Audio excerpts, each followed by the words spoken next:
Probably Yep. out of the Over four here. captains. Other than Bobby, I'll have to probably. look at. Because Bobby Oh. worked this for a long. Yeah, okay, that's it, So because I was he- trying to like catch all of us in there. That's there too. I don't want to lose break. Who would be? 25, this is 26, ain't it? Oh, no.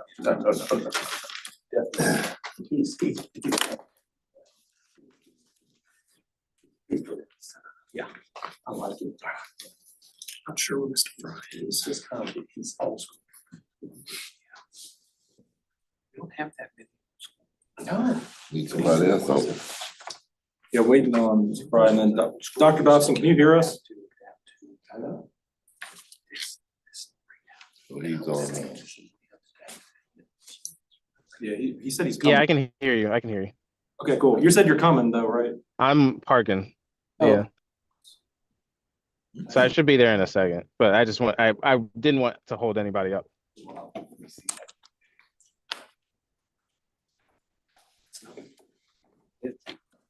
Right.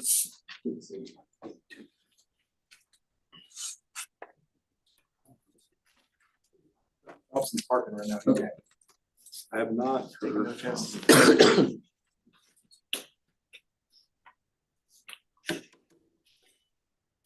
We missing I asked two. Mr. LaFave to get with you.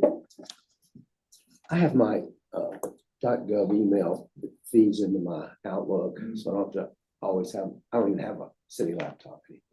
Yeah, you can, Help him get that set up if he brought his laptop out. yeah, personal laptop. Yeah, You can do that. That's what Dr. Dobson does. yeah.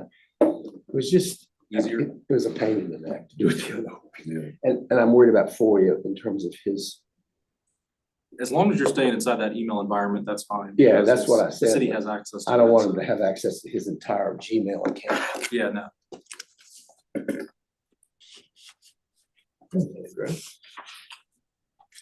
And we should be all here. Dr. Dobson said he was parking. so- Okay, we'll give him a minute. Assigned seats now. Well, that's generally where you sat, isn't it? Sort of, maybe it was on the other side, I don't know. I think he sits over here. Everybody's shaking it. Maybe I'll see things differently from over here. How are you, Andrew? Not bad, how are you? I won't check your hand, I won't give you my cold. Last thing I need is a cold. I just started my sabbatical. So I don't go back to work until February 5th. Thanks. Got any good plans? Got some stuff to do with my parents that is Are they here? necessary. No, they're in Northern Virginia Okay, see. and they're 90-ish. 90-ish. Ooh, been there, done that, don't envy you. But I'm planning on organizing some at least day trips, perhaps overnights with my wife. Got some friends around Enjoy. who do stuff with. Yeah. I'm sure you earned it. I hope I am.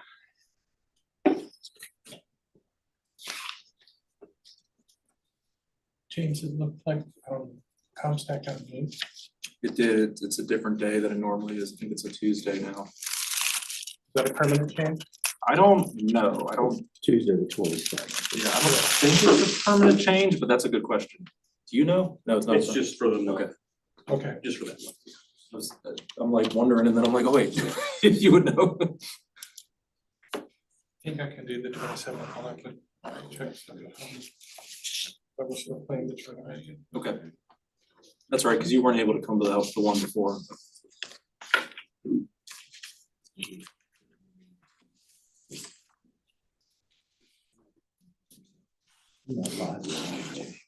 I don't think so. Took Kyle back here. You should be like walking up. Well, we started a few minutes after before. He was parking. Yeah, he's walking. Here he in. goes. Next month we'll have 8 people. Yeah, we're gonna have the 2 new members. I assume we will. I mean, That's from the everything I've rumor. been told. But we'll reconfigure our table. Yeah, We'll cease being Table, the, our table's getting bigger, but now we need to start filling this in. I know. We had a couple people here last time, but we'll cease being the old boys club.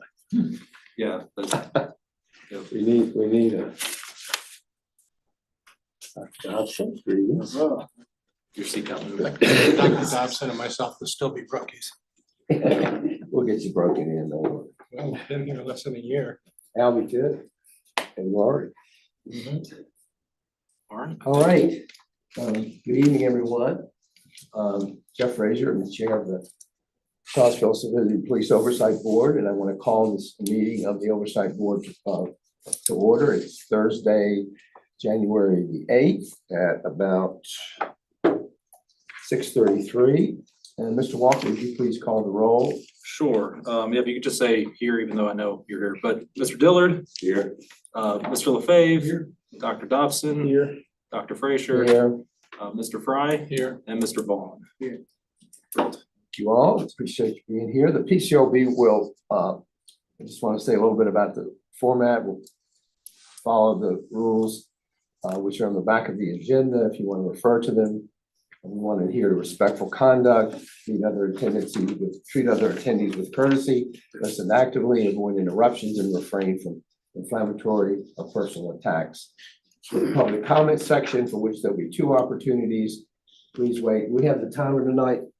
I didn't bring it out, Okay. but I will Will keep you time monitor? if Okay, there's Mr. a, Walker yeah, will monitor the time. going There's a, forward, yes. 3-minute time limit for individual comments, whether in person or online. And any participants are welcome to speak during both public comments if they wish. When you speak, please clearly state your name, your organization affiliation, if there is one, and whether you're a resident of the city of Charlottesville, Albemarle County, or another jurisdiction. During public comment, the board will not be entering into dialogue. It's not an opportunity for discussion. The board will listen to comments. If there are specific questions, we'd ask the participant to please submit them in writing and we will respond, but this is not the forum for that to occur. Can I get a motion to approve or amend the agenda for this evening? Moved. Second. All in favor, signify by saying aye. Aye.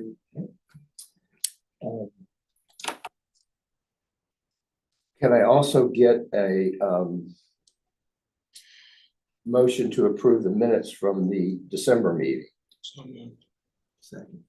All in favor? Aye. Does anyone have announcements? I have a couple, but You go ahead and go first. I just Okay. put what I had on there. okay. I want to welcome Lieutenant Jacob Via for joining us tonight from the Charlottesville Police Department. He is the head of internal affairs, and he will have an opportunity to share with us some perspective and answer any of our questions. Thank you for being here, Lieutenant Via. Thanks for inviting me. And I also want to express my appreciation to the city attorney's office, Mr. Maddox, the city attorney, and Ms. Wimberly, one of the deputy attorneys, who have completed the vetting process, given us 3 names, 3 candidates for possible outside counsel for the PCOB. Mr. Walker and I will be meeting with them in the next couple of weeks and bringing a recommendation back to the board. I won't mention their names because only one of them will be asked to assume the position, but they've been fully vetted by the city attorney and approved, and it's just up to us now to pick a candidate, at which point we will have an outside counsel. One word about that is any matters which don't involve any areas of contention with the city will still be handled by the city attorney's office. But if there are issues in which our position is in opposition to that of the city, then they would represent us in those matters. Any questions about the outside counsel appointment? All right. So the other, Yes, does please. any other board members have anything they want to announce other or announcements? mention or? Oh, were you going to mention about the 2 new potential members? Sure, I can update on that. So the expectation is for city council, they have 3. There was like 5 applicants during the last period, but 3 of them are eligible and have been selected to be interviewed by city council. I believe they're doing that later this month, so they would join us for the February meeting. And so that will fill our last 2 positions. And so that's a good sign. That will have a full 8-member board, which we have not had in quite some time. I did have on here that the next ComStat is a different day of the week than it normally is, Tuesday, January 27th. Trying to always invite at least 1 board member to join. So if you have interest and can be available that date, I know Mr. Fry, you had expressed some interest to me already from a prior time, so Just let me be clear, it's at 9:15 in the morning in Cor- this room? correct. Yes. Okay. And so you can just let me know, but I'm kind of giving first dibs to you since if it works. If it works for you. I don't recall any obstacles. I believe I should be able to be here. Okay. And then the March PCOB meeting, one of the, we've always been kicked into neighborhood development services, which is over in the main hall. And it's a tiny room. Going forward, and I need to verify with communications team that they can handle it downstairs, but Parks and Recs has a room that's basically right below this. Pretty decent sized conference room, nowhere near this big, but it's a good setup. Easier to access for people, bigger space for us. So March, we will be down there because they will be doing some budget stuff. It's budget season for the city. They'll be using the space throughout the day.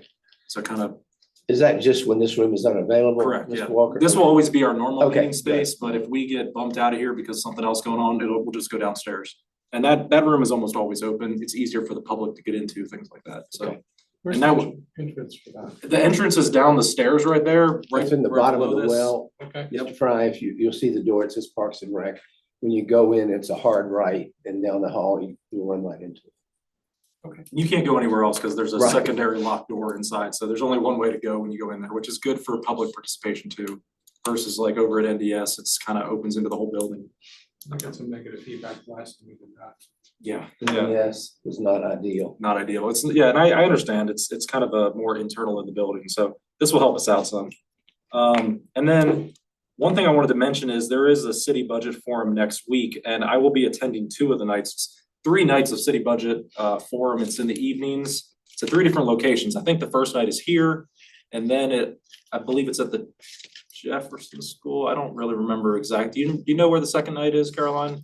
For the budget sessions next week, the Wednesday night? The second night is in the cafeteria at Walker Upper Elementary. Walker Elementary, that's right. And then the third night is at the middle school, I believe. Yes, in Yes, the okay. cafeteria. So I'll be doing 2 of those nights just at the city represents, they have different tables set up. So there's like a public safety table.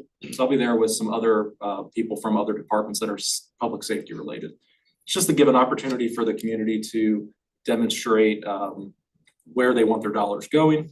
Gives me an opportunity to just have conversations about the PCOB and the budget and stuff like that too. So if you want to swing by, they sent out a news alert about that, or I can give you information about each night. Just wanted to mention it. So we can move on to. I had a quick okay. question for you, Mr. Walker. I had an email this afternoon from Mr. Stephen King, who's the new assistant to the city manager. And I wasn't clear in terms of our, the chain of command there. Are we still under Ms. Marshall's wing, or are we moving to Mr. King's? So Ms. Marshall is underneath that Okay. role, Mr. King's role. So his role, or part of his role, is definitely liaison to the boards and commissions. So Okay, there's quite a few boards and commissions, and I know one of his objectives, probably in the email stating trying to meet the chairs. yes, And starting to engage with the boards and commissions now that he's been here a couple months. okay, And so, yeah, that's a good opportunity to have that conversation with him. And so he's directly underneath the city manager. okay. So I responded to him and we'll see if we can get together one-on-one. And then he's gonna be attending one of our board meetings. in Upcoming the meetings. Coming months. Great. All right. All right. Anything else before we move to public comment one? I don't think I have anything else. Just as, I know some of you talked to me about the parking garage, because there's changes to it, but if you need to get some more details or figure out the parking garage, let me know. And I can make sure I help you with that. What's the deal with the parking garage? Well, they changed out the system to where it reads your license plate when you come and go, so it's no longer a ticket. So like it just opened when you came in. I didn't park out there. Oh, you didn't park it? Okay. Well, if you do, it just opens, it reads your plate, and then when you leave, what I can do, I have a specific way to validate to the PCOB. So I can just either put in your plate, or if you have the app, there's a QR code to scan. So I was trying to slowly collect license plates so I can put them in. You have everyone's, Mr. Dillard, can you give No, Mr. Walker your no, license? I still, we can do that outside the public session, obviously, but I've got a couple people's, or some people have the app and can just scan the code, but that's something we can do, yeah. I'm glad you brought that up, 'cause that- Well, if you're ever down here and you can find me, then I can validate your parking. Okay. And we'll have a official PCOB conversation as part of that, but. So, yeah, we can move on to the public comment.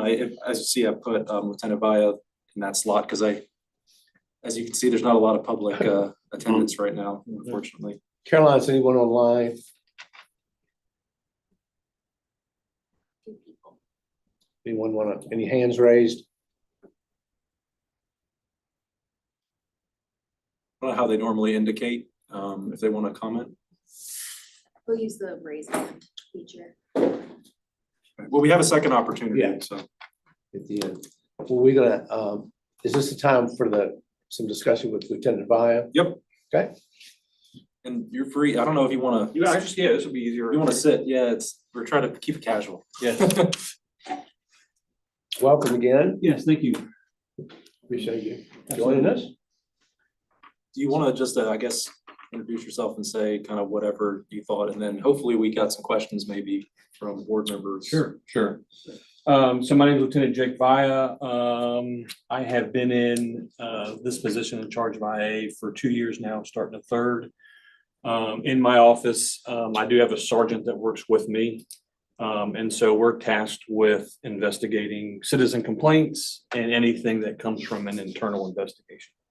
And then we have a division commander who is a captain who oversees not only us, but hiring, training, recruiting in the department. I was just curious, did I'm Kyle, oh yeah, you have my. Yes. I was curious, there's some movement around with roles, right, that's happening? Correct. Okay. Correct. Who's the captain that's supervising now? If it's not Tony named Newberry. anymore? Captain Newberry. Got it. Yes. And then, in the sergeant, I was just curious. That's Russell Handy. Yes, he came from, they both came from our General Investigations Bureau. Is he new to you, Lieutenant Vaya, Sergeant Handy?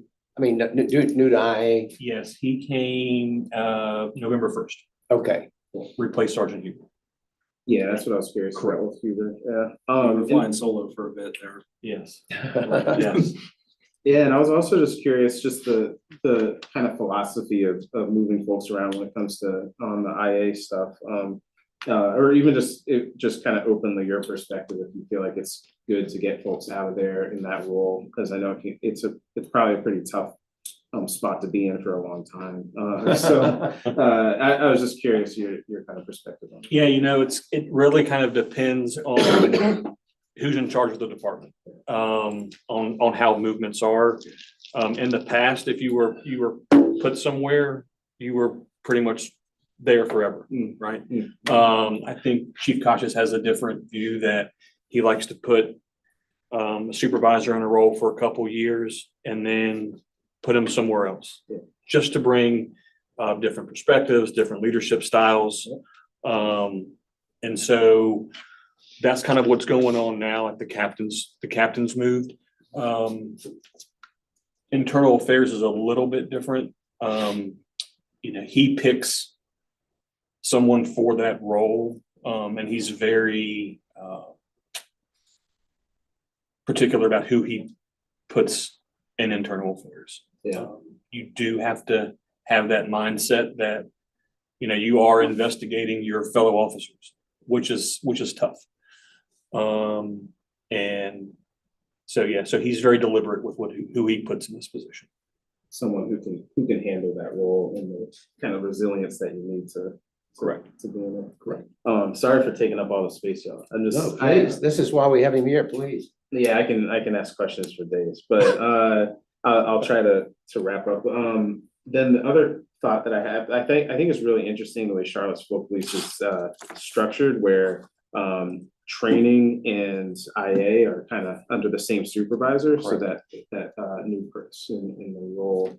And I was kind of curious your sort of perspective or philosophy when it comes to that. And again, since this is technically recorded for the public, I think the public might appreciate that education of the way Charlottesville is kind of structured. Sure. Because I think it actually is quite smart in the way that it's not just internal affairs over there away from everything. It's actually kind of meant, it seems like meant to be paired with training in education in a way of saying, look, here's some of the challenges you're facing, or, and here's what we can do to help you out. Right. To get better. Right, and I think that's why it was all housed together under the professional standards division. IA used to be, its own thing. And now, if we've investigated a citizen complaint or internal investigation and it's minor, we have access to the training unit since they're in our division to say, hey, look, we have seen these training failures, which has resulted in this complaint. And so they know exactly what they need to train that officer on. And it could be a broader training issue. So it's good that we are housed together. And I think that was the purpose of putting us together. Thank you. Appreciate it. Anybody else? That just kind of almost leads into a question I have, which is, do you, it's a small group of y'all. Do you track data on complaints, location of incident, time of day, demographic information, that sort of thing? Or are you solely focused on individual incident investigations? So we are focused on solely the incident. Now we collect everything, the date, where it's happening. And I think that it was, and of course I update James with all of that information. I think last year in their report, the PCOB report, they were doing kind of more of that data stuff that, what is IA seeing? How long is it actually taking us to investigate a case? And demographics and stuff like that. So my division, my unit doesn't specifically do that, but we do collect it. We're just not necessarily analyzing. So then this is all, James, are you feeding that to the training that is also under the professional standards? And that's, I think something that the board could look at and we could look at more specifically from a broad narrative. In the report from 2024, what we did was have just the number of cases, what dates they occurred on, when they were opened and closed. So you could see a timeline, and then just the allegations that were in those cases and how they ended up, what was the final result. So what's missing from that is demographic data, and some of those other additional location, geographical location. But at a broad level, we could do that. That's something that data we could bring together as an aggregate and look at those trends. I think that's worth doing in the future. So, but it hasn't been done to my knowledge yet by either. But we can do it. If that's something that, we want to partner up and. I think it would be useful to the board, but also useful in terms of something we could have to share with the public. Right. Says we're tracking this and this and this, and this is the pattern that we're seeing. And I think help people in the public have a better idea of what the committee's doing. Sure. Good point. I know, I'll just speak to one of the process things that happens is if someone comes to the PCOB to do a complaint, whether they submit it online or they just reach out to the office, I forward that, I collect as much information as I can on my end, document it, and then I share all that with Lieutenant Vaya, who then opens the case within internal affairs and just keep updated on the status of that. Oftentimes I'll attend the interview related to, really, it could be any case, but I try to really go to the ones that came in through the PCOB. And I try to stay in contact with that complainant. Now, one thing is a lot of that demographic data is self-reported. So at times, a person may not want to report that level of data, and that's something that we have to accept and understand. And sometimes you guys have a little bit more of that than I do because of the original incident that occurred. That data was being tracked in a different format, the police report or something. Versus PCOB in our intake, I can't force them to tell us that stuff necessarily. And it's not always the best thing to assume what someone's demographics and things like that are. Typically, though, they do provide their address. They might often provide gender, race. So those options are on there, on the complaint form.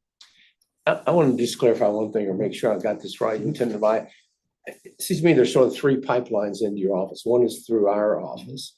One is from the public directly to you. But importantly, and this is somewhat unique, I think, it had not been historically the case. officers can make complaints against fellow officers. And that represents a sizable chunk of your business, does it not? Correct. Yeah. Yeah, So there's so, accountability really built in, peer accountability, which is somewhat unique in terms of the culture, as I understand it, but. correct. And I think when I took over the beginning of 24, either they were coming in, a citizen go on our website and the citizen complaint form is on there and fill it out. It's the same form they would get if they came to the police department and asked for a complaint form. And they submit it and then it comes directly to my email. And then I open a case based on that. And I've had them where they'll submit them through your portal. Right. And then James will forward them to me and then I open a case based on that. We can take complaints. It doesn't have to be those two ways from a citizen. They can email us directly. They could call. My number's on there. They can do it over the phone. They can send an email. They could write a letter. We take any type of complaint, any way someone wants to give it. So it doesn't have to be certain ways. But yeah, so there is a mechanism if there is what we call an internal investigation, which means it's coming from inside the police department. And it doesn't necessarily have to be an officer that is complaining on another officer. It could be a supervisor that notices repeated policy violations and sends a memo to the chief, and then the chief says, I want an investigation on that. Because everything that internal has to come from the chief. Okay. So I can't have an officer come to me Gotcha. and say, I want to make this complaint. I would take it to the chief who would then direct an investigation into that. So just ask a clarifying question. You're saying a supervisor could be noticing multiple policy violations. Could that be not against it, not an individual per se, but across the department, the same policy is being violated by multiple different officers, and therefore we have some structural problem, and that would go to your desk as well? So that can happen. It necessarily wouldn't come to me unless the chief is directing me to open an internal investigation into that. It could be that if we're getting multiple policy violations across the board, it could be something that the chief is going to issue a department directive or update a policy. So that kind of corrects whatever that problem is. If the chief knows what the problem is. Correct. But Correct. if it's less clear. Correct. But if it, for some reason, let's say they just come to me with these problems, what then I would do is I would take them to the chief. And then we would discuss, this is what's brought to me, and then it's his decision whether an investigation is opened or it's handled a different way.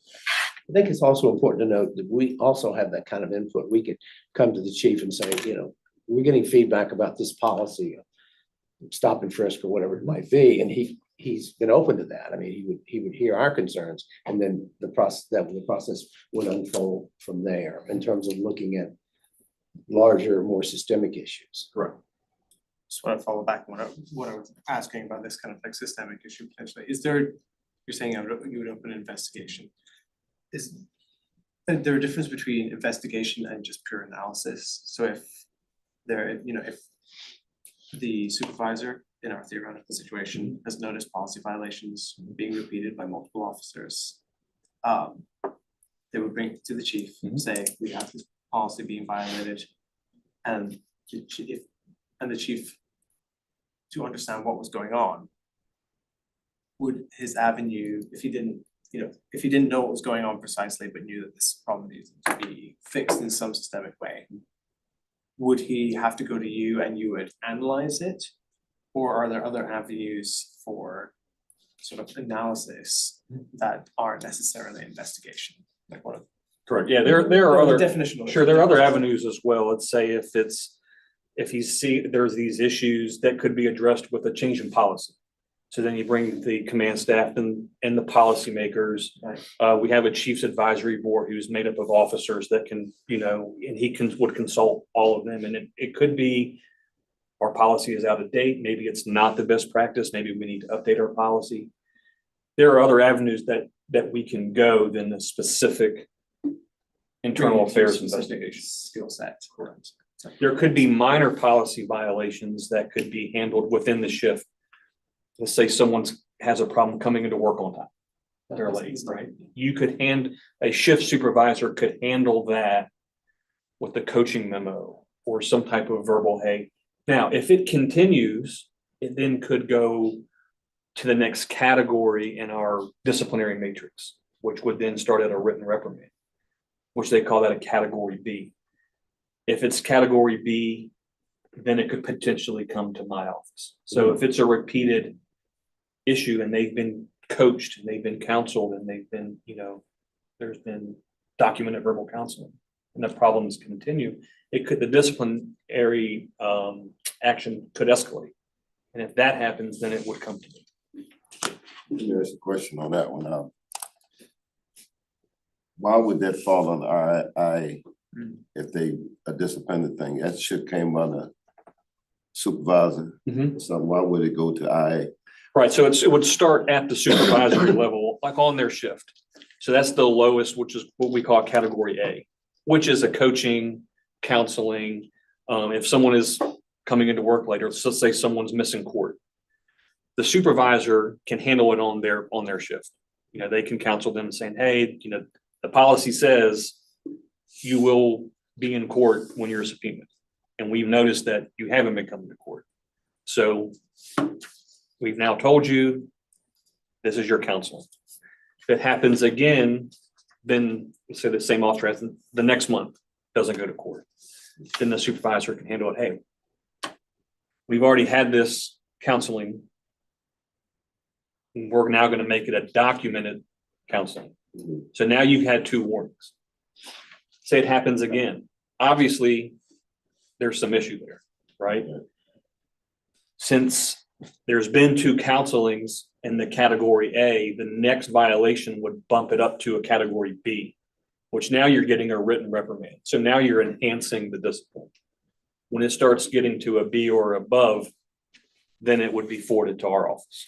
And then we would do a kind of a deeper dive. And it's not necessarily that we're going to discipline someone, but what is the issue?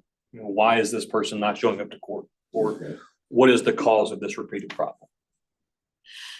And I could think of a couple of reasons why that might be, but why would that wait for 3 instances of? And it doesn't have to be. It doesn't have to be 3 instances. And stuff like that that's minor is usually handled at the shift level. The shift supervisors are usually getting to the root of that problem. But if it continues to escalate or the problems can continue, then it could come. It doesn't necessarily mean we have to take everything that's a B. Again, it's an internal issue, so it's at the direction of the chief.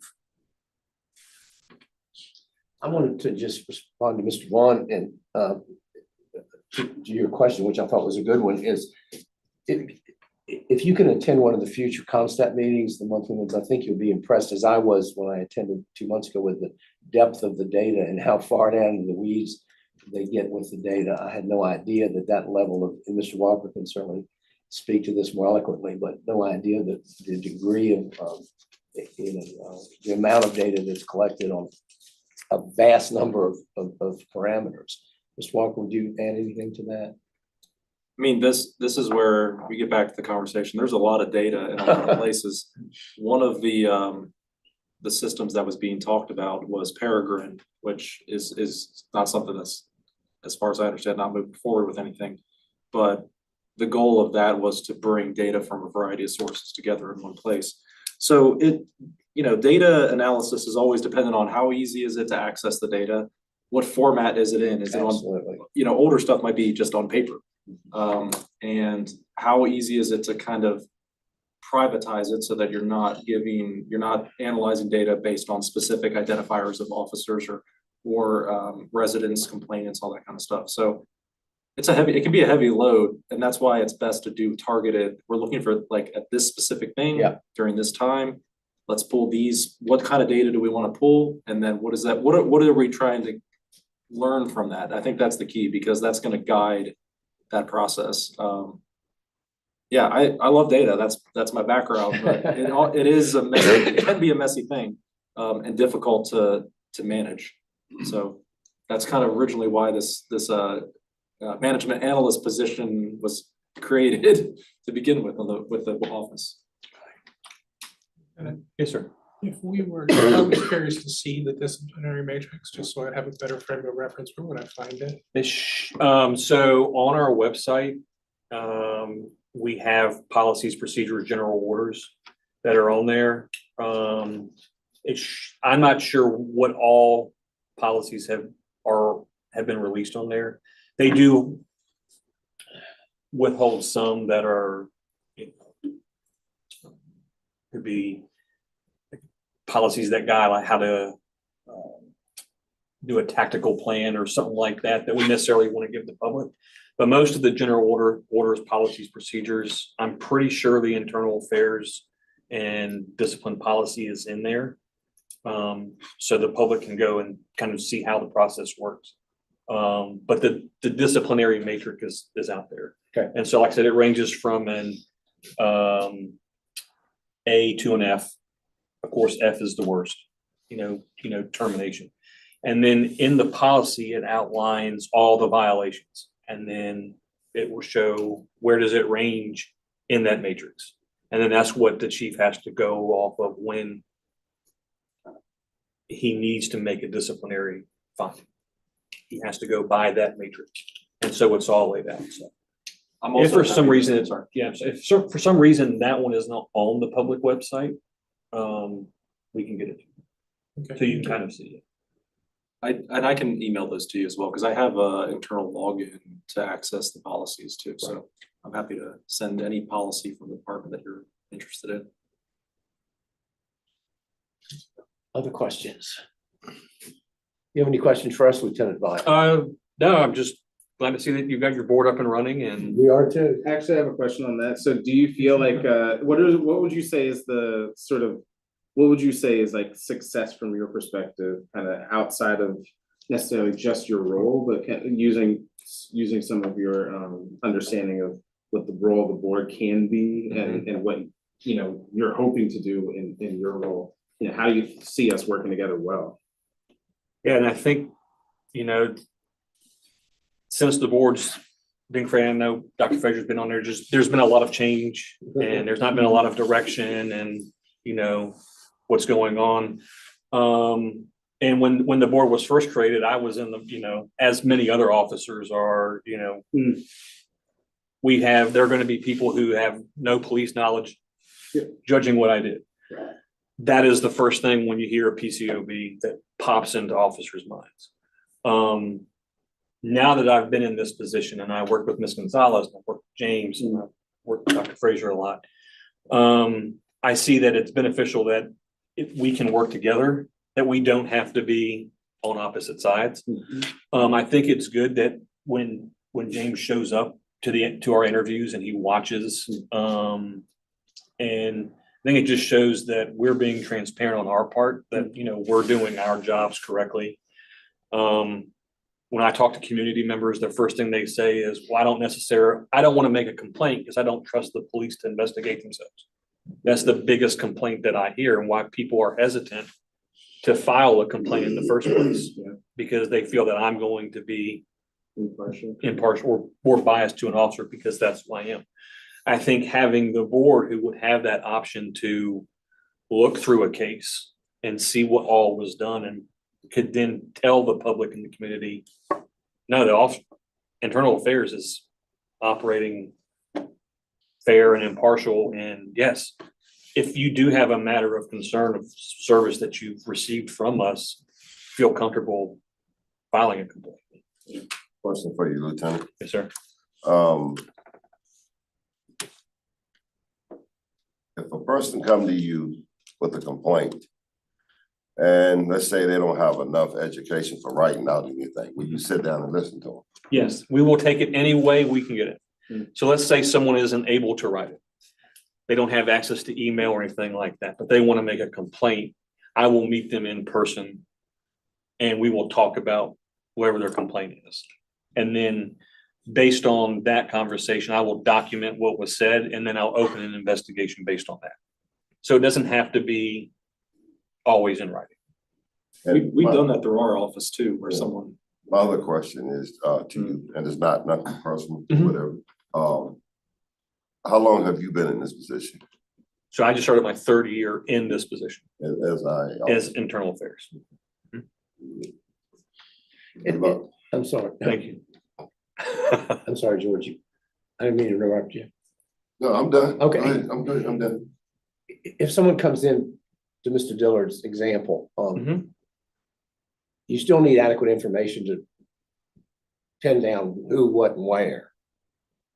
Correct. Okay. And I think that's where I think an in-person meeting is good because I can ask questions Date, time. to try to figure it out. And then I'll have access to, of course, which we've given James access to all the incidents, all the reports, all the body cam. So footage. someone's like, I think it was last Tuesday or Wednesday at 9 p.m. I can always narrow that down to try to figure it out. So. And that's online, you have access to that, you pull it up. Okay. Right.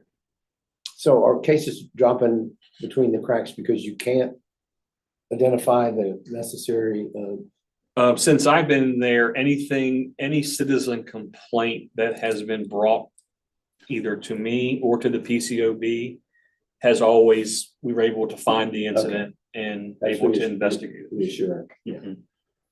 Usually if we have some type of time frame, we're able to narrow it down. Yeah, and perhaps this is just a discussion to have offline, but it's just, I'm thinking out loud a little bit here, dangerous, but, I'm thinking about, the challenge that you brought up earlier of people who don't want to talk to the police about their conflicts with police. Mhm. And with you very clearly being police and them, even if you are going to go meet with them in person and talk to them, I could find that, I'm assuming that they would find that perhaps threatening or they might not be as open. Mhm. And I know you probably had anticipated that. But then to think about, okay, well, that's where it's probably important to have, whether it's civilian employees, non-sworn folks within your unit, that might be a good way to utilize that. Given that it doesn't sound like that is what Charlottesville has. I'm curious, but we do have this board, but also then the catch-22 of what you mentioned earlier of CPD, and a lot of sworn folks don't really want the non-sworn to judge them and their behavior. So I'm trying to figure that puzzle out, but I recognize, especially as this board, what we represent and what we're trying to do, trying to figure out an appropriate process for potentially being able to do something like that. Sure. And still get that information to you where you would love to have that information. Right. And we will take, we take third party complaints. So let's say someone was comfortable talking to Mr. Dillard about it. I don't really want to go down to the police department, or I don't want to meet with IA, but I do have this concern that I'd like to be investigated. They could talk to Mr. Dillard and he could provide me that information. I can open a case based on that, third party as well. And not because he's on the board, just because he's. It could be anybody. Yeah. It could be any citizen I think, that has that. and I guess Well, I'm listening to what you're saying about the third party thing. Mhm. How well have they worked in the past with you? I think we actually had one that was on the mall earlier this year. That was a Yeah. third party. That's the complaint. one that I was gonna slate for the board to review. Yeah. And yeah, so you would interview that complainant, the third party, what were you told, what do you matter? They may not even know that person. Maybe they just witnessed something, we'll still investigate it. So. I'm just, no, I shouldn't say this by him, but I'm speaking from experience. Uh-huh. Me to you, Right. just speaking from experience, but I've been down your road before, so I know what you're going through. Okay, Oh, yeah. all right. It took some getting used to. Oh, yeah, it's gonna take a little while to get used to. Mhm. Okay. Yeah, You be it's- okay. It's a different, Yeah. it's a position that I didn't see myself doing. I think one of the add-on benefits of currently what the PCOB office is doing is oftentimes the complaints that we receive, sometimes they come in directly through us, the email or online, but oftentimes someone will call up to the city manager's office and they're looking for someone other than the police Right. to complain to. And they will forward the call to me and I will collect as much information as possible on the phone with them. If someone were to show up at the office door and come in, I collect all that information. So it's not the police taking the facts or the details that complainant is sharing. I'm asking questions, I'm trying to collect as much as I can, and then I can share it over to internal affairs. Yeah. So it's someone other than the police is collecting that information, asking the questions, trying to get as much detail as possible. Yeah, so I guess the reason I'm talking about this and I'm thinking creatively is because I see this as a challenge. I'm taking myself out of it. I'm taking all of us in the room out of it and thinking of it as a system that could work well or not. And from my perspective, there's going to be the public who is going to be they're going to be displeased with, honestly, I'm sure a lot of folks from within government having to be the people that they have to talk to complain about the police. And, so honestly, I'm sure, James, you're probably gonna have to deal with the same thing of people don't wanna talk to you either. That's true. They think you are an extension of the police or. That absolutely happens. And so I'm only saying all that to say, I wonder if that is something that we should start to consider as a board of a process such that we can even give people who might not have the ability to kind of speak their mind or the mental faculties to really express the challenges that they're going through, to give them some sort of system that makes them feel heard and understood, and it can funnel to James so that we can then get it as a board. Whether it's us as a board being that, I don't know, but I just wonder if that's something that we should put on our radars of an idea, because again, in taking it off of yours to say, no, look, that's something the Police Civilian Oversight Board is doing, that they're really gathering a group of community members, like maybe even licensed professionals who are volunteering their time to talk to you, hear your complaints, and then I'm going to hear them as cohesively as possible. Dr. Thompson, such a good point. And one of my goals for the new year for us is partly to respond to that, is to improve our visibility in the community, because I still run into people that think the PCOB is the police. I hear it all the time. And, I want to put some daylight in there. As much as I appreciate the accessibility and the working arrangements, we still need some daylight between us. Sure. And as we go into the neighborhood associations and do more outreach, the message has to be to what you're speaking to, Kyle, which is, here we are, this is what we do. We're the voice, the eyes, and the ears of the community. We represent you when you have concerns, whether they're individual cases, whether they're policy concerns or whatever, bring them to us. That's what we're here for. And that to me is very high priority for 2026 going forward, as this new board has come together and is attempting something of a reboot. Can I just say something on that note? Yes, please. We got a long way to go. Oh, hey, man. Got a long Hey, way to go. listen, With we've the been, city here, we got a long way to For go. We 6 got a years. lot of people that. don't believe that. You look at this room right here. I know. And that's the discussion we had earlier Yeah. today, James and myself, that And thank you for we got that. to get to working in this community with Yeah. these people to all get to earn their trust back. It's just. You're dead on, and It's a lot of work we gotta do, and I've been on this board for 4 years, so I know.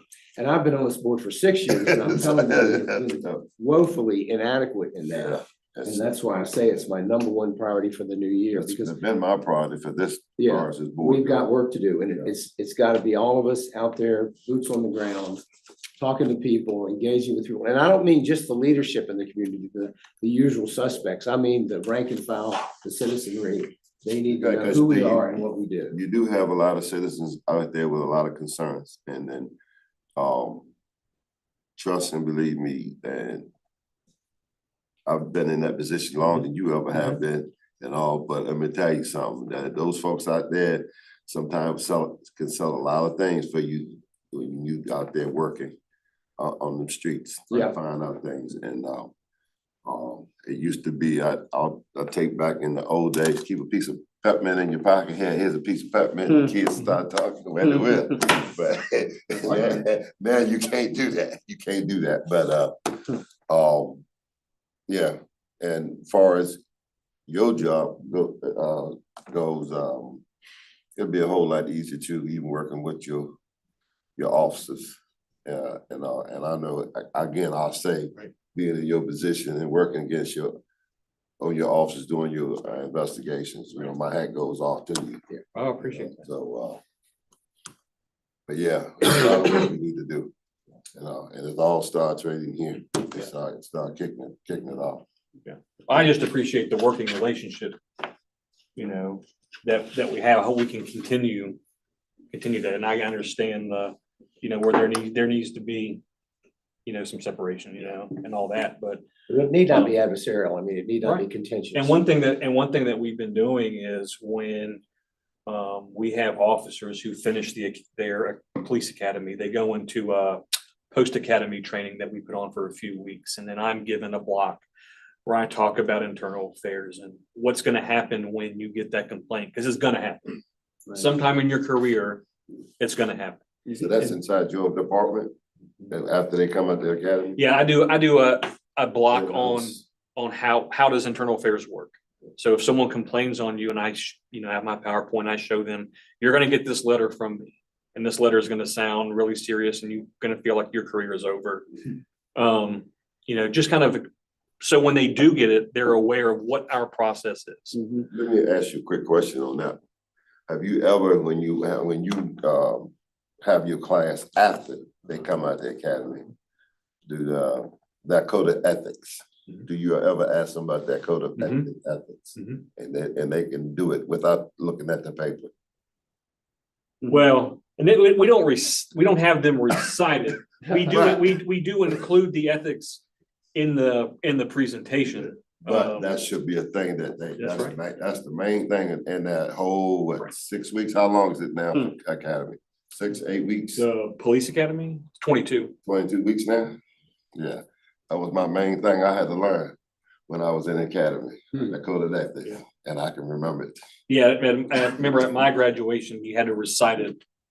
You know, that was part of the graduation spiel, but we do, and I've been inviting James to those as well, so he can say, all right, this is what the PCOB is, because like I said, a lot of young officers, what they see online is a negative PCOB, you know? Now granted, this board is different from PCOB in Chicago, for example, or whatever, but that's what you see. And, you know, I've heard it, like I can get on my social media and I can see, you know, the negative about PCOB. So I think having James come and explain how PCOB works and let them ask questions and say that, you know, it's not an adversarial relationship. It's a working relationship, which has been good. So to try to, you know, you're fine. Just try to give them the full understanding of what the PCOB does and who they are, you know. I think it'd actually be an asset. People on the PCOB are volunteers and not city employees. Yeah. Can make us more approachable, I think. And more daylight too, Andrew. Yeah. Yeah. You know, I'm not at risk of getting written up or fired for making noise about something that some citizen brings to me. That's right. That's great. So that mean, tell me, y'all gonna get out and be a ride along? I already did one. I'm doing one with the county too. Did you? Let's get them to do Now, it's another been a one, while. my I third need to one do coming another up. one. Cool deal. Yep, they're Ride-alongs are my breakfast, lunch, and dinner. they are so instructive. Yeah. Forward to mine. Cool deal. You can learn a lot. All right. Well, we won't keep you. We appreciate you coming. Thanks for inviting me. Oh, yes, sir. What happens if you have somebody who has a mental illness that may be delusional and maybe reporting something that you know couldn't possibly be reality? So we don't automatically discard someone's complaint just because they have a mental illness or a history of a mental illness.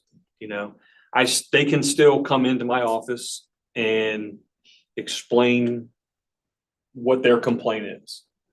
I'm not listening just to get them out of there because they have a mental illness. I actually take the complaint and then, as part of my investigation, look, you know, is there evidence to back that up? And if there is evidence to back it up, then I've got a case.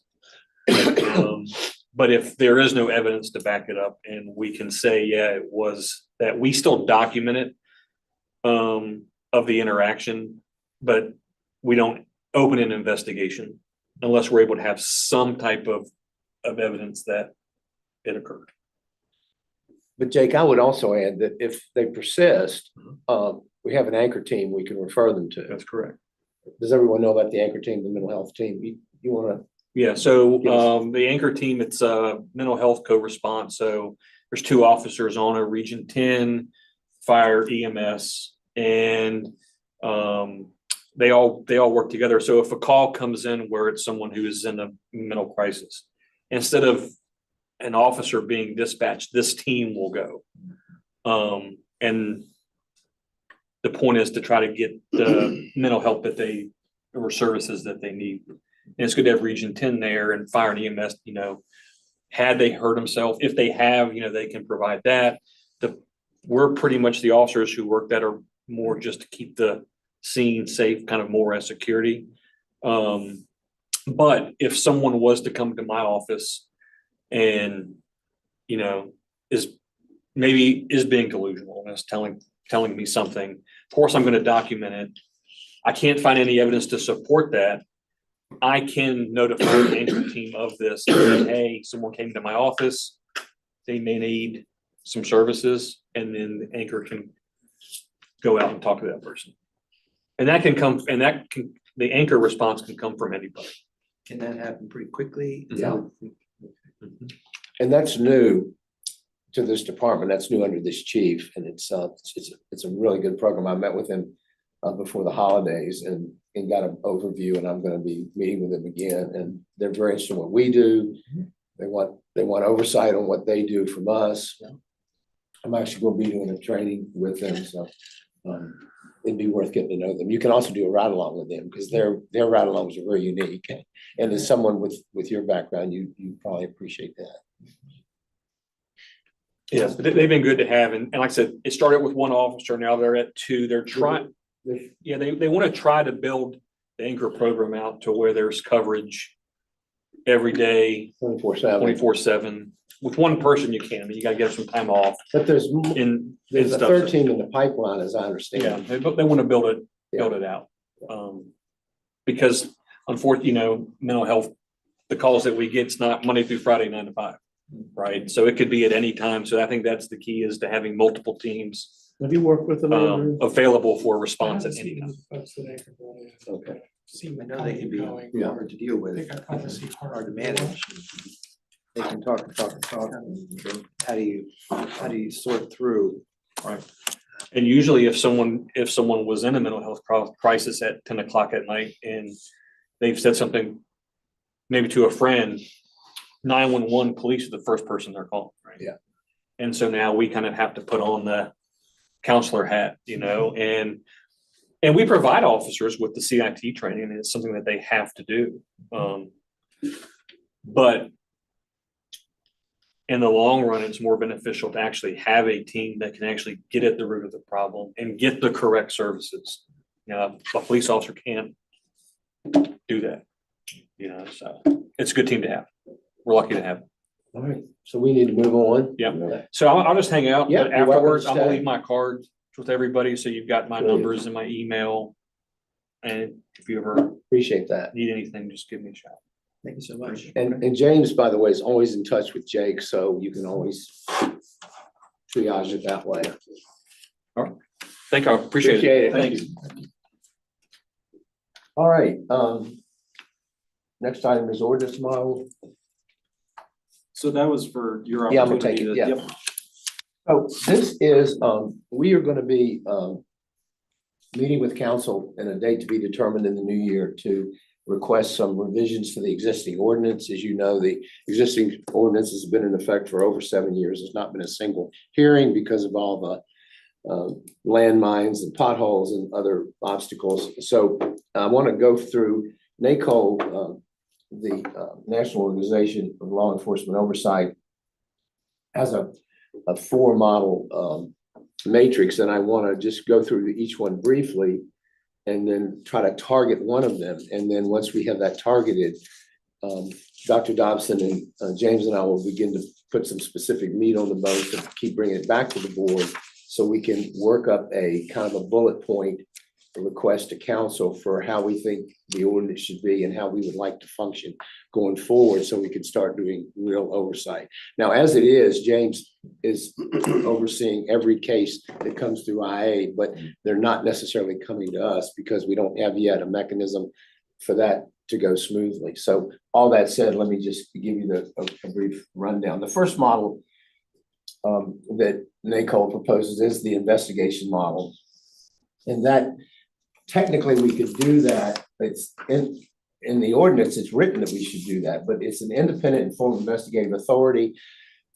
This is where 90% of the problems are that we run into in this model, because A, we don't have a full-time investigator, so we have no way of doing what Jake is doing. B, that's not going to get funded. There are all kinds of other legal, constitutional, and employment law barriers there. I won't get into all the weeds, but it's just not a workable model. And it's even though it's been in the ordinance, you can see the result in 6 years or 7 years has been nothing has ever come of that. So that's one of the things that we're going to ask to have modified. The second model is an active engagement model. It's called auditor monitor focused, and we're doing some of that. That's where we really are. James is already doing it. We as a board aren't doing it. Is looking at the complaints as they come into Lieutenant Baya's office, and then also making some requests for changes in policies and procedures. The third model is a review focused model, which is, again, we're doing elements of that. The fourth model is, I think, the one where we probably want to end up. It's called a hybrid model. It blends characteristics and outcomes of the multiple models. It allows us to tighten up our procedures. And the model would look something like this, although this would not be, this is just a hypothetical. As the cases come in, James would review them. If he flagged any of them or had concerns, then he would come to the board with them. And then if we authorize him to do so, he would put together basically a packet with the relevant complaints, witness statements, body cam footage, and so forth. We would then, as a board, go into closed session, review it, come out of that with a recommendation where we would say, no, we think they made the right call, or no, we think they made the incorrect call on this, and this is our conclusion. And then we would forward that up the chain of command to the chief. What would have to be clarified is what he would then do with that. Would he just take it under advisement? Would he act on it? Would we make a disciplinary recommendation? All those, the devil will be in the details, but it would be a model where we would be doing genuine case review oversight, not our own investigation. Although we could ask for additional data or additional input from CPD if we had, but as it is now, as you know, under Garrity, we can't interview officers. They can't be compelled to testify. I mean, there's all these other problems with us doing the investigation, but we can do independent, legitimate oversight. And that's probably going to be some semblance of that will probably be the model we'll end up with recommending. But again, that's going to be a board decision. It's not going to be my decision alone, certainly not James's. But James, would you add anything to that? Sure, yeah, I'd just speak to the fact that when you mentioned like discipline, so discipline recommendations about discipline typically fall under, well, almost certainly fall under the independent investigation model. The reason for that is for discipline to be recommended, it has to fall on a very specific timeline. The internal affairs has a timeline, then the chief also has a timeline of when that discipline is given. So unless you have the staff and resources and the time commitment to actually follow those timelines laid out in the And they're collective pretty bargaining. tight. They're very tight, yes. That's always been an issue. That's one of the examples of one of those conflicts is the timelines don't match up. This board meets once a month, so you're talking about having to adjust the cadence of this board and how, you know. But with the review model, it's more that discipline has already been given out if it was warranted, but the board is reviewing the whole process from the collection of the complaint to the investigation to the discipline that was given and looking at it as a whole scope. and potentially what policies are related to that. And that way giving it a full kind of at the end opinion on the whole process. So it is a little different, but it's also more manageable. And a lot of times what you see is in these types of models, the board does a lot of that review, and the office that's assigned to the board, who acts as that intermediary, does a lot of the monitoring and auditing. Because that monitoring and auditing is often a day-to-day activity. Yeah. Versus the reviewing can be done at a scheduled time. Hey, we're reviewing this case, or we're reviewing this topic that we see across these 5 cases or something like that. And so the hybrid model allows you to just pick and choose, kind of create the menu that is best for the appetite of the board, if you think about it that way. Questions, comments?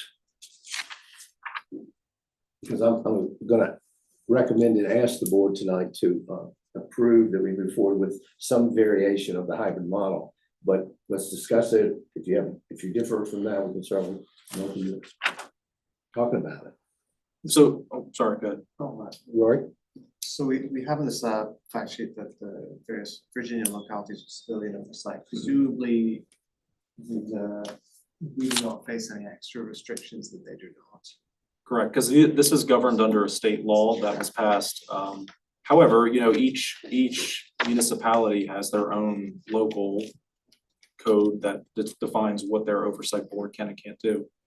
For example, Mr. Walker can make available to you if you'd like to see the Virginia Beach ordinance, which is much broader than ours and it has much more authority. Their board is a much larger municipality, bigger budget, bigger office, but it'll give you a sense of how they do it differently. They do have a form of investigatory model, but they have everything in place to do that. I know for other aspects of state code, you can get carve outs if you, Yeah. Jump through a lot of hoops, which Correct. Virginia Beach does. They have. The size of locality we are, we Yeah. get. Yeah, my sort of follow from that is, do we have any idea of how they're doing and how effective they are? I know that Charlottesville is one of the first, so we really only have a few years. Yeah. To pull from, but are you in communication with, Alexandria and Norfolk or anywhere like that?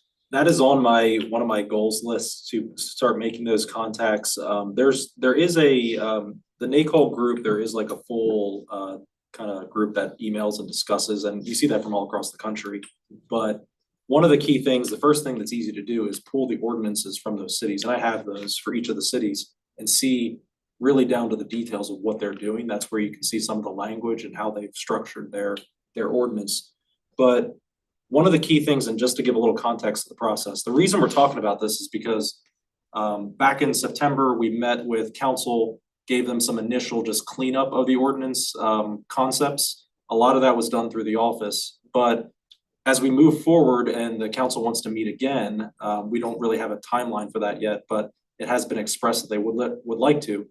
It's more dealing with some of these deeper issues of what is this board actually going to be doing? What are the products it's going to be producing?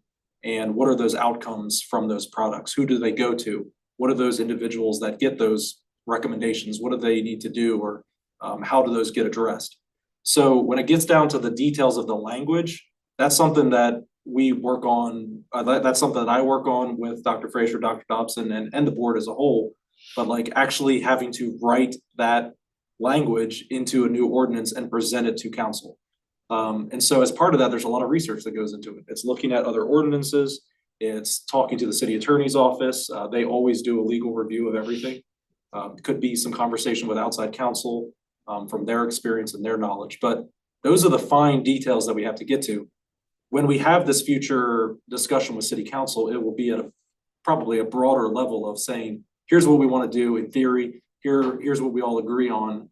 Okay, now let's go write the specific language. And then that can be reviewed and finalized. So it is a slow and multi-tiered process, but right now the ordinance is basically everything on this sheet. In theory, it says the board can do everything, but it's not very specific about how it does that and what comes of that. Nor is it practical and in some cases doable. It might not align with the budget. It might not align with the fact that right now the office has one staff member. It does not necessarily align with the fact that you were all volunteers. And so there's a lot of alignment problems that the way I view it is if the scope of what the board is doing is narrowed, but it is made more clear and more robust, then it's easier to actually get the things that the community was asking for to begin with. To actually conduct oversight in a meaningful way. And I would add to that, council, the message from council is, you've been at this for years. What have you done? I mean, we have done a lot, but I mean, in terms of provable results, and we need you to come up with a model that will demonstrate to the community that you're doing actual oversight with accountability. And honestly, we're not in a position yet to do that. And so they want us to bring to them something which will allow us to begin doing that, which is why I gave you that sort of hypothetical model, something like that, where we could say, here's what we're doing, we reviewed these cases, blah, blah, blah, whatever, because they're, one of the council members says, we need to see results if we're gonna continue to fund this. It's not an inexpensive undertaking. They spent millions of dollars in 7 years on this board. And they want to see some tangible results, and I get that. And that's I think our mission.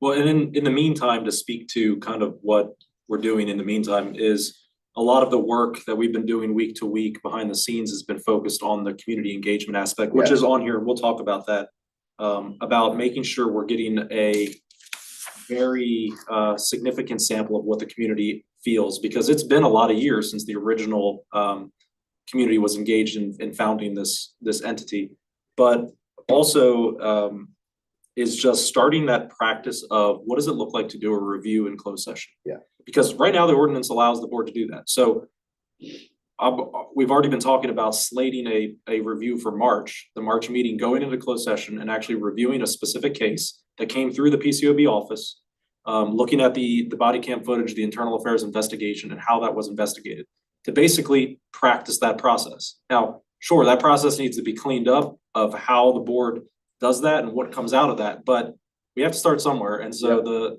the actually doing a review, actually looking at body cam footage, having discussion, that needs to get started. That's our goal for March. Yeah, just so you know. For March, you say? Okay. And the reason for the timeline is because we'll have 2 brand new members in February. So there will be some orientation for them. I want to give them a little bit of a up to speed before we throw them in the deep end. As I'm sure our 2 newest members are feeling that getting up to speed is challenging. So that's good to hear that we will be going into a closed session with something already, because I can't remember the whole time I've been here, we've been in a closed session. No, we haven't. With anything. And Exactly. of course, we understand that we have to do that for reasons of confidentiality. I mean, and the FOIA law allows us to do that. I mean, we do have a FOIA exception. Session to review cases. Now we come out and we can make a general statement about our findings without naming names. And that's the key of I'm sorry, I didn't mean to cut you off. That's the key of that legal component is things happen in closed session that are private because they're specific names, individuals, incidents, events, video. But what translates out of that closed session into a public generalized opinion, recommendation, statement, we need that's a pipeline that has to be figured out carefully. The devil is in the details. Yes. Yes, most definitely. Two questions on Yes, that. Roy. First, where is there an alternative space that we go for closed session? It could happen in the PCOB office, or there are a variety of other meeting spaces. The PCOB office table is big enough. Yeah, we can do it there. It's be a little tight, a little comfy, but it would be big enough. Otherwise, there are other rooms. And we have yes. screens there. We can look at body cam footage. And will we have our council, our newly. Not necessarily, keep in mind, they'll be billing us at a fairly sizable hourly rate. So routinely, in the past, we had them come to these meetings and we were spending unnecessary dollars just to have them sit here. So we're gonna use them much more judiciously and selectively, because at $400 an hour, I don't wanna. Yes. So will the city attorney be, because I know that there's 4 recommendations, will the city attorney be, confirming that, we're doing everything on the up and up? Oh, yes. I know for other boards that. Everything has to pass muster with the city attorney, and any ordinance changes, any procedural changes. But part of the reason for doing this in March would be to really see where the bugs are, where the potholes are, and clean it up a little bit as we move toward presenting to council. My understanding for the city council, the county board of supervisors, other boards and commissioners, that the city or the county attorney or representative would have to sit in the closed session to confirm that everything stated came under the FOIA exception. And that's But isn't that a conflict of interest kind of situation where potentially against the city? I mean, I think that, I don't know, do you know, James? I mean, I think that there's some wiggle room there, but. Well, this is where it's a really clear answer, which is that this will be planned with our assigned attorney from the city attorney's office. So Yes, April Wimberly, we have a specific attorney assigned to the and PCOP. she's terrific. And we do check-in meetings from time to time if issues bubble up. So this is and maybe if she's listening, then she would know I'll be reaching out about like planning this out. That's why I also give a little time between now and then to make sure we clean up some of those aspects of closed session and what comes out of closed session. But we do have a assigned city attorney. That's who we go to first. That is our first point of contact. Our outside counsel would be if issues where those conflicts arise in the opinions of the board versus the city, that's where the purpose of the outside counsel is. And so like you were saying, judicious use of that outside counsel, because there is a limited budget. But we do have a signed attorney from the city. Yeah. And we have a good working relationship with her. Yes. She gets us. She knows pretty well what we do. Yep, and she's done a FOIA presentation before with the board and can do one. We'll probably do another one when we get to the. When we have all the members, yes. So that's something that we would go in closed session for. To also speak though, to maybe what you were getting at too, is if we were meeting in here and went into closed session, one of the benefits of this space is there is a room behind this. It's big enough where we can go into closed session if there were anyone here, easily go into closed session, then come back out. And that's helpful in this space. Yeah. Just not available in March. March, no, but thankfully, actually downstairs, there are 2 conference rooms as well. So there is a larger and a smaller conference room, and the same setup is actually there. Yeah, that is a good point. Mr. Director, I got a question for you. You said you're gonna get out and get with some of these other agencies with their police review oversight. Yes, so the Virginia ones would be my target to start talking to and building that relationship. I'm just. You see some of them at the bottom there, yeah. Yeah, the ones at the bottom Mhm. is the ones I'm very interested in. Those are the primary ones that exist in the state right now. There's not a lot in Virginia. Yeah, those two is the ones that areas that I am just wondering how they're doing that thing because. You know, I'll have James send you he sent me the other day, the Virginia Beach ordinance. It's pretty extensive, but it's very informative, George. Okay. Maybe send everybody that one if you would, Mr. Yeah, Moore. just send me a copy of that. Yeah, it's really worth looking at because it was informative to me because it raised some new questions in my mind about what we can and can't do. Right. Fairfax County, I pretty much know that one. Okay. And Alexander, but those two at the bottom, it just kind of raised a flag with me. Okay. Yeah. The other thing to note is appreciate like- your input on that. Once you've had a chance to look at it. All of these entities are at different stages and phases of developing. I mean, like we had just said, this is kind of new to Virginia in the form that it is now. So every one of these is figuring itself out in many ways. Some of more than others, you know. In fact, to that point, and not to get into weeds here, George, but Virginia Beach just revised theirs a year ago, so they're having some growing pains too. Yeah. And they've been at it about 5 years, so Because it's ongoing. just some couple of things from a couple of years ago that I kind of, when I seen it, I was like. Yeah. I think you'll find it out when you look at their ordinance. Yeah. Other questions or discussion? To entertain a motion to move forward with some variation of hybrid model of the 4 choices. It gives us the most flexibility to get where I think we need to go. So moved. Can I get a second? Second. All in favor, signify by saying aye. Aye. Okay. Did you get that, Mr. Walker? Yep. Okay, thank you so much. And then that will just set the stage of, okay, the board officially wants to move forward and kind of getting the details hammered out. Yeah, And the then, devil's in the details. Really. All right, I'm gonna kick it over to Mr. Walker to talk about the work plans that he and Dr. Dawson specifically have put in the most work, and I'm very grateful to them. and I'll, Dr. Dobson, you step in as much as you want. Sure, whatever if you'd like to pass it off to me too, I don't. Okay, I can start off and just introduce it and then, I hope everybody had a chance to look at it, so we have to go through it line by line, because it's long and it's extensive. But it's a working model, and it's one I hope we can use to guide us going forward, but it is subject to our approval, so.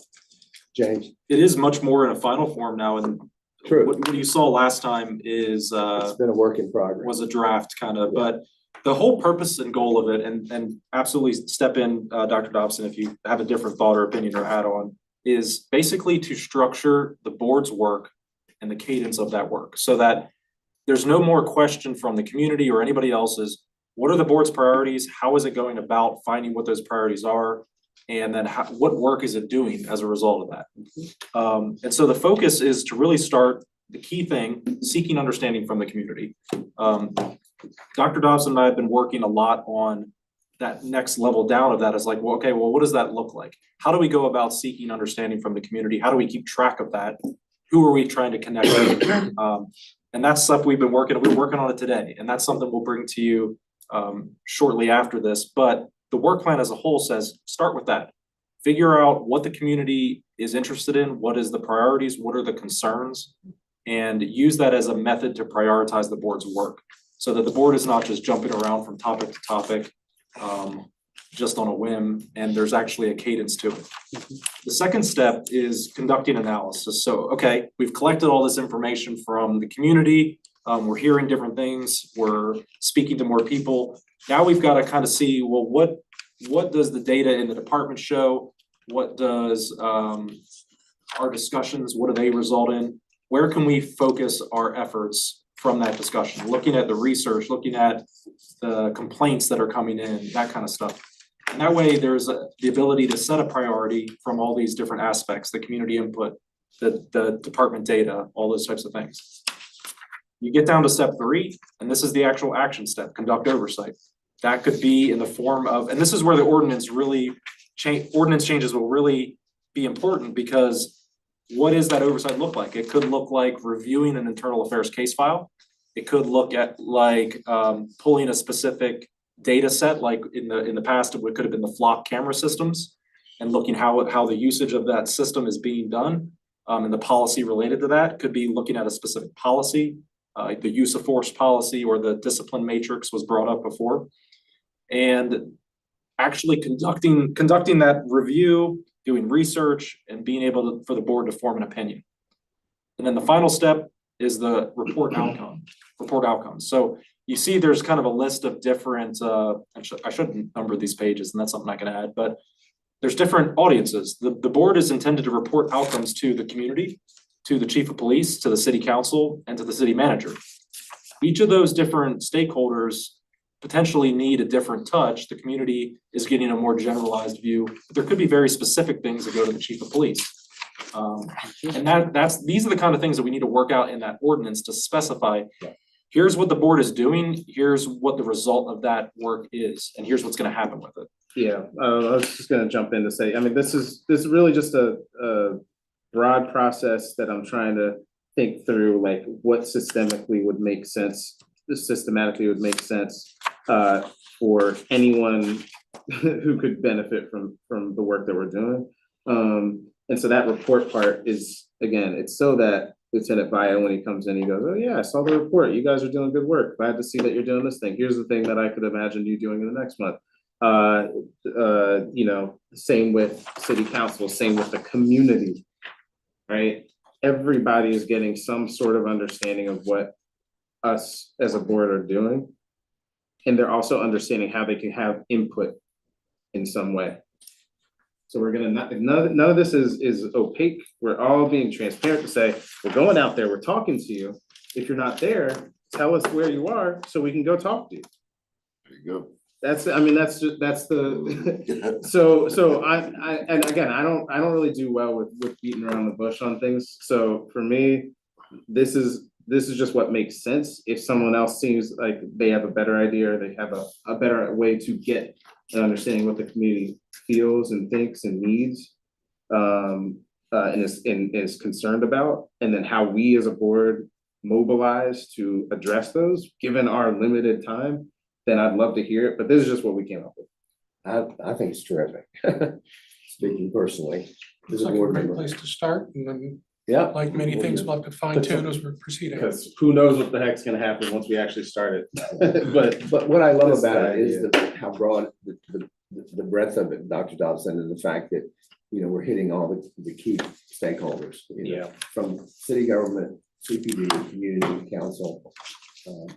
That's gotta be our priority. That's the vision. That's That's the the vision. vision, yeah. Community, it's like they say, community policing. We need to do the community also. That's right. That's the, at the end of the day, that's the whole question. You'd be surprised, it's not getting in touch with the public and talking to people. Oh, yeah. You get an earful, And then you get a lot of more trust. Yeah, you sure That's do. the main thing. You get that trust, yes. well, I'm telling you, it's like gold. It's like gold. Yep, it's like gold. Yes, sir. Once you get it, you can't screw it up. Yeah. As I'm telling you, it's just like a time bomb. Yeah, you got it. Yep. Well, and, as I've talked to folks at CPD, my kind of concept of trust is changing a little bit, but, I think what CPD thinks about, trust is kind of, there's this almost bank account that you have. I think they inherited this from Longo, but, this idea, there's a bank account of trust that you have, and it's gonna get depleted, right? There's all sorts of events that have happened in Charlottesville that made it go up, made it go down. And if you have a good sense of that fluctuation and the need to kind of re-up your trust, then I think you're gonna do a good job connecting to the community. And I think in the same way with the PCOB, various iterations of it, people are frustrated with or thinking about, and they feel like they don't have trust, they don't believe in it. They probably feel the same way about the government here. I mean, it's the same thing. So anyway, not to get all in on a rabbit hole there, but I just am reiterating what George was just saying. Anyway, that's the work plan. So, James, would you speak a little bit just to the work of the board versus the office, just to sort of. Sure, yeah, Wrap it the up. only reason I included this is just in case anyone wanted, this is laid out in the ordinance to a degree, Yeah. but just getting into more of the details is, a lot of times there are shared responsibilities between the board and the office. But then as you go down, you can kind of see, there's certain things that the office, it's just better suited to do, and the board is better suited to do. And I would say that the main thing is, when it comes to community engagement, right now this office is one person and this board will be 8 people. And the core purpose of the board is to be that connection into the community. Yeah. As citizens, residents of the community. And so it's gonna be really an important role for everybody to be engaged in that. And so that's why, Dr. Dobson and I have been working on the more details of what that looks like, and who to engage with and how to engage with them. It's not meant to define exactly how you have to do it. It's meant to just say, if we're gonna talk to somebody, we gotta keep track of it and actually get the input. Yeah. And how do we go about doing that in a way that is broad, so that we're reaching all aspects of the community? We're not just going to this one group or this one group of individuals, so that our reach is broad and we're actually truly getting input from across the broad spectrum of the community at all levels. And so that's some of the work that, as we finish it, we'll send out through email, and we can have individual conversations about it. But it includes everything from, you'll see some of these underlined and italicized, of like a directory. So that's something I've been working on, of like neighborhood associations. Here's the neighborhood association. Here's who are the main contacts in that association. And then also here's a way that we can reach out to them. Here's the menu of options we can offer. Say, hey, we could come in person and talk to you.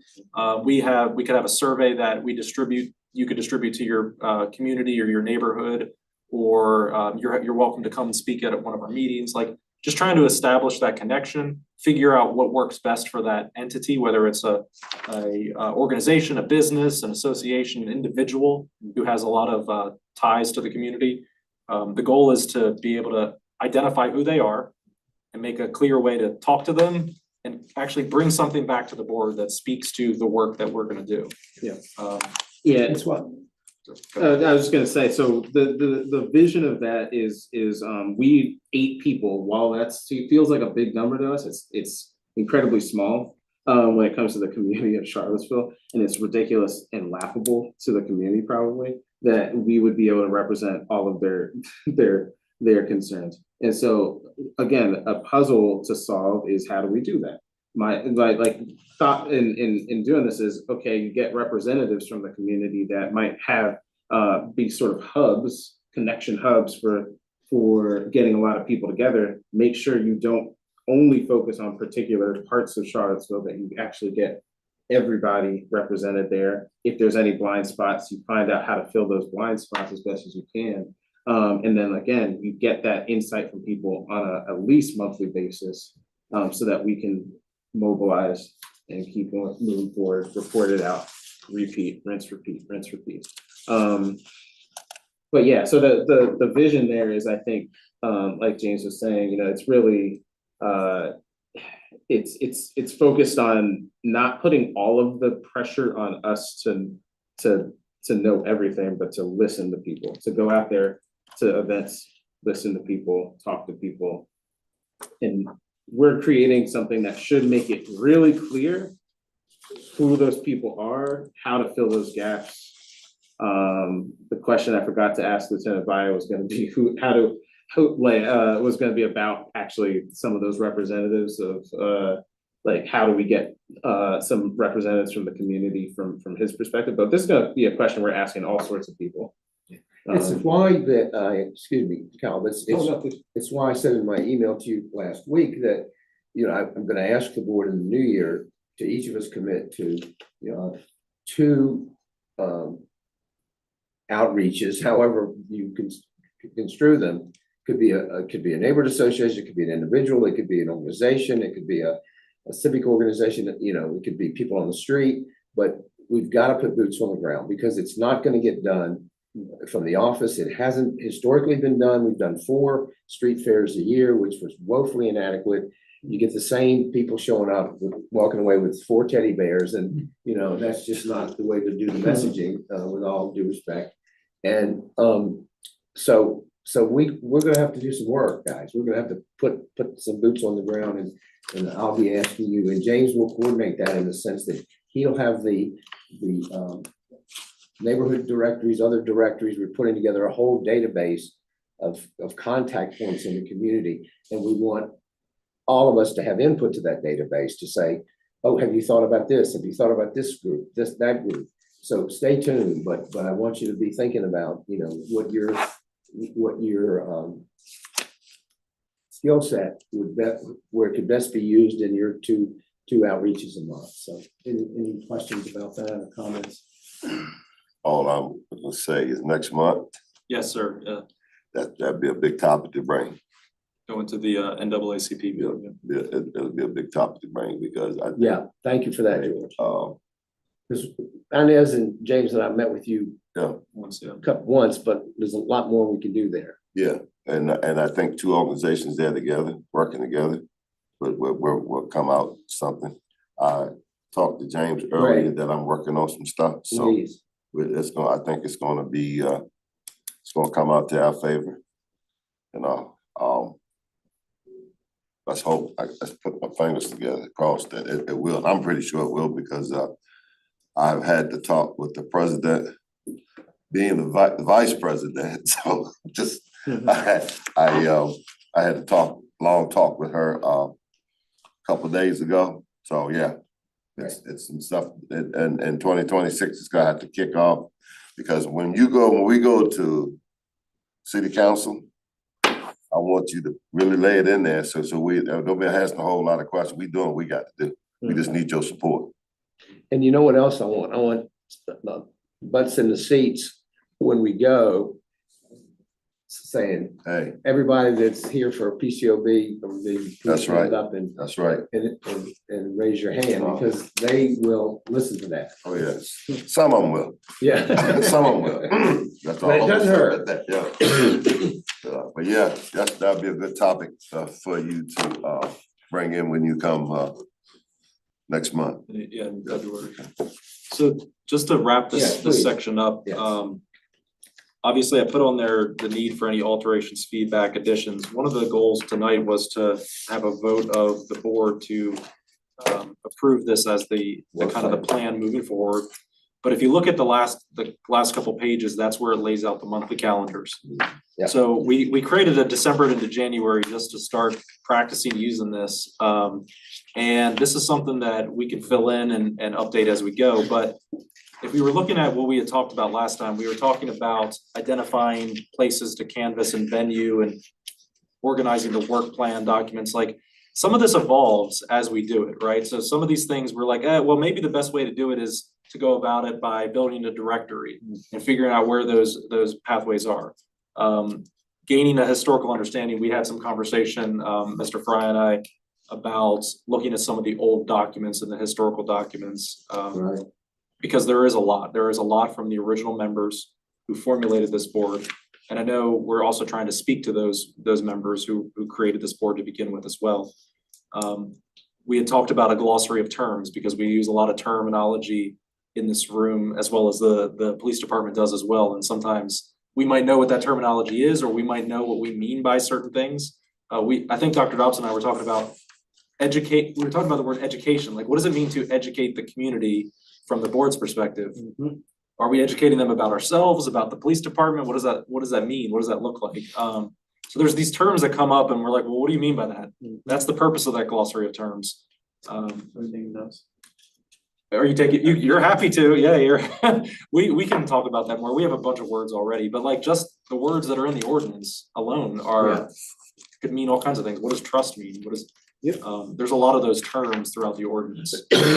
But then looking at like a specific general order, talking about, is there a specific general order from the police department that the board is relevant for the board to look at any given time? So whether that is the discipline matrix, or more frequently in the community, mindset and discussion is about school resource officers. And though that's not directly related to that interaction with the schools and the police is not directly related to the board, it does go back to police policy, how police conduct themselves. So there are overlaps there, but these are all things that we need to understand and talk about. And then the last one, Dr. Frazier, was about talking about the ordinance and the topics in that ordinance that we need to address. So what I viewed is maybe these things that are listed on that December, January timeline, we can redevelop into the January, February, like, hey, we understand what we're doing. We have a work plan.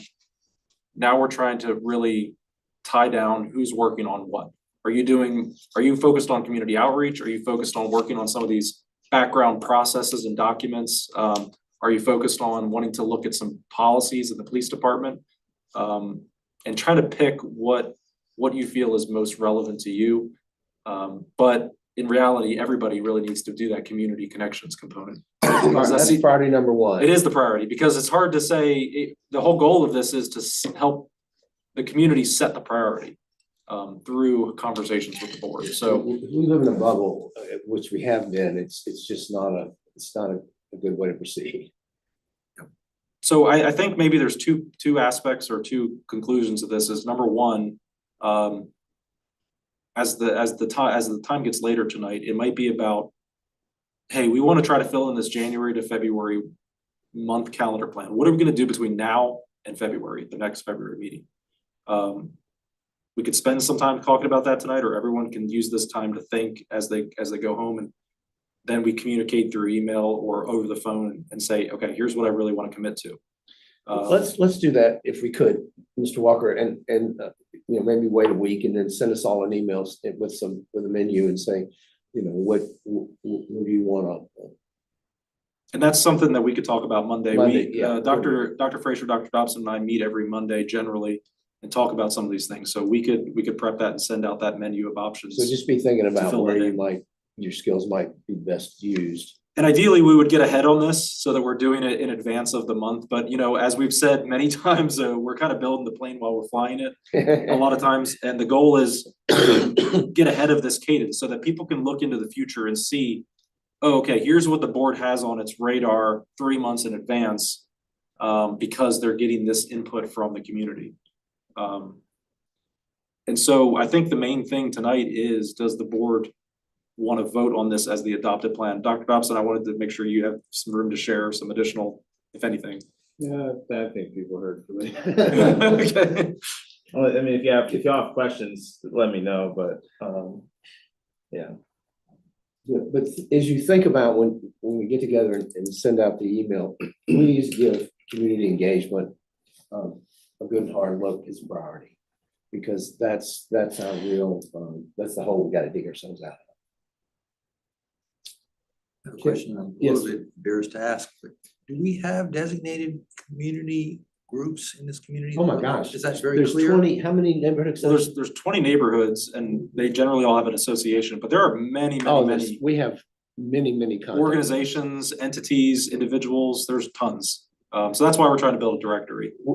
You'll see with the director, but there's no shortage of places to outreach. Yes. And are they categorized in any way?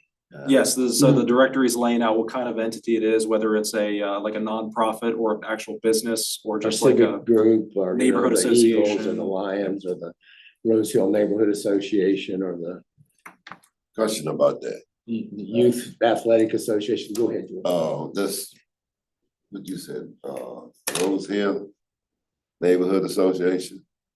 Now, how many associations they got? Is it the Rose Hill and it's the 10th Street? There's Oh, 20. every one of them. All of them? Now, I don't know. Because I've been trying to figure this thing out now. I lived in this town all my life, and it's just like, where all these associations coming from now, because I never heard of them until I got in this housing chair thing, and all of a sudden it's everybody has got these Here's every neighborhood in the city. Well, so a lot of that work is done by neighborhood development services. So Yeah, that department NDS has is a a lot wealth of of information like this. This all came from NDS. It's got every neighborhood, the demographics, the income, the average rent. This is a gold mine. Yeah, I need to get hold of that, because I just happened to hear you say that, and I'm like, did I just hear this 2 weeks ago? At a meeting.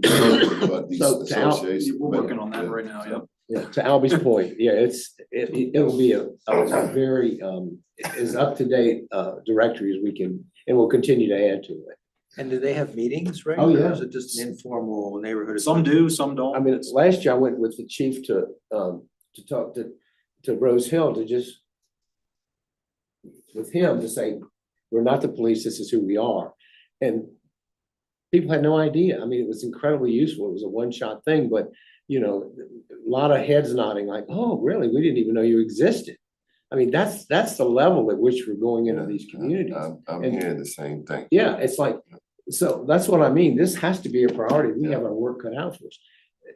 You ask the average person on the street, what do you think about the PCLB? They don't have a clue Don't what have it an is. idea. What do we do? Yeah, and one of the things that James and I talked about today, as we were, and this is a little bit of what we were talking about of like re-envisioning this, is not just going out doing outreach and talking to people, because we've done that a Yeah. lot. We have to be really thoughtful about what we're doing. And so that's what we've been spending a lot of time on, is taking this big, long work plan and all this, the mess of what we're trying to do, and putting that actually into something that could fit on one page, Yeah. ideally. And then that looks nice, you can put it in a restaurant, you can put it somewhere else where you can hand it out. It tells people what we are, what our process is, even hopefully to some extent. Here's what we're working on this month. If you want to have some input, fill out our survey. Come to Talk our to meeting. us. Well, yeah, but ideally, this is gonna be something that we can hand And out. now, The thing that we did at Jefferson School Mhm. and all, I think we need to do another one of them. And that's. you mean the town hall? Yeah, I think you need to really think about that, do that town hall thing again. Because I know you're gonna get some negativity there, because it was there. I heard it, but I think that'd be another step through the door. I agree with you, George. I will say though, it sometimes doesn't get into the deeper levels of the community because you sort of get the usual suspects there, you know, the county, Right. community leaders. Right. And that's fine. They need a voice, but I want to get down in the weeds and talk to the guy on the street. Yeah, well, you Or can the do that gallery. too. I can put you right there. To that end, I understand there's some kind of script being developed. Yeah. That's what we're working on. Yeah, Working a lot on of it. these questions Yeah. about the That's what- directory, the script, like the actual What questions survey they ask, yeah. forms, things like that. That's what we've been working on. So trying to Technical package sense. that, you know, what's that? I'm saying, we technically have it, it's just we're being careful in bringing it out whenever it's, you know, ready to get there. It's Because cooking. the thing is, it's the whole point of it is to make sure that there is a clear process so that we're not all stepping on each other's feet when it comes to who are we reaching out to and how are we getting the input from them? And how are we keeping track of collecting it? that data and Yes. tracking it? So that's the whole purpose of the fact that there's a directory and there's a intake thing and there's a What are we survey. hearing? But we're trying to make it simple so that it's like, here's a script. If you want to send an email to this group of people, here's the script for the email. Here's the one sheet that you could send them that QR tells them code. how to interact with us. Yeah. Yep. So that's what we've been working on. The goal is to get that out probably within the next week. Some of that just takes time. It takes time to sit, think through and write stuff. So That's the. I guess my other question would be, when do we go to see Senate Council next month? There's no It's not gonna schedule. be that soon, I time. don't think. I mean, when we have to actually lay our report down what we doing. I think that would be strange for them to expect, considering we have been waiting for this, just to say, hey, we're gonna go with this model.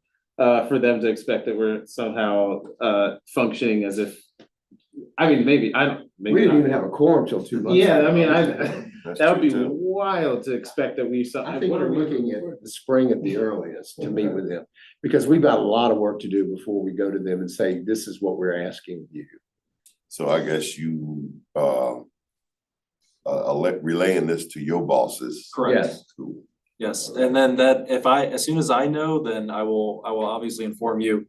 The last time we had that joint meeting, we already had some changes, the ordinance already laid out, like literally redlined, Red line. already done. This is a bit broader than that because we're actually talking about changing some of how the board conducts its work and focuses its actual work. That's why it is a bigger conversation, but as we. Just copy that thing, it's. Yeah, it's like, are we cutting this line out? Are we adding this statement? Some of that involves that research of looking at some of these other ordinances and seeing what language they have written in there. It is a very detailed process, but one of the problems or one of the catches of this, the paradoxes is it's hard to do redlining, detailed writing of an ordinance when the meeting hasn't occurred yet to talk about what is possible and isn't, and what is everybody intending, and the community connections haven't been made yet. So it would be bad to kind of like write a very detailed ordinance, but also people it's easier for people to comment on something that's already written versus trying to think of it in a theoretical way. So It's complicated. I understand the tension there, but the focus is keep moving forward, keep formalizing this into a more clear format for us as well as the community. So all that said, could I, Question over here. yeah, I'm sorry, Alan. Well, I was just gonna, and I'm still feeling very new, but this idea is coming to my mind of sending out something, maybe James could do this too, community leaders and saying, what would they like to see from us? What would be helpful? And that's exactly what we're Yeah. developing. Okay. The directory has those individuals on it and the process by which board reaches out, because the goal is not for me to do all of that. The purpose of the board members is to reach out to those individuals. And we know who those people are. We can That's what reach them. that's what we're building out.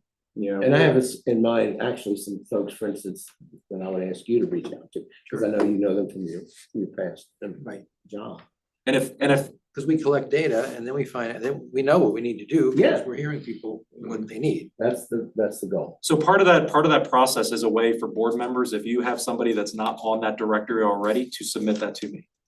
With the information about that individual, because what I'm building the directory off of is who we're already aware of from other city interactions. I mean, there are a lot of organizations and there is a lot of community leaders, but that doesn't mean that we're gonna catch everybody. So if you know people that are related to your work, your experience and your network, we want to add them to that directory.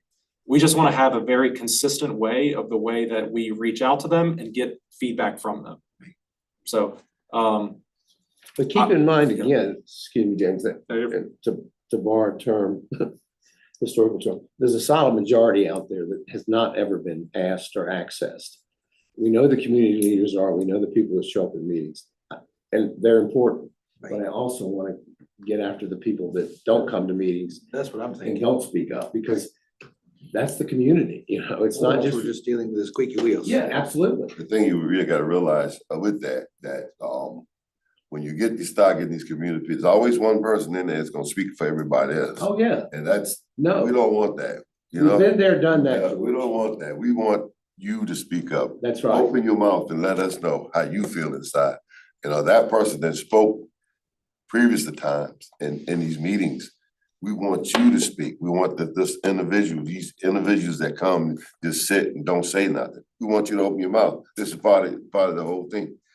So that's what we gotta reach out to these people and get into them.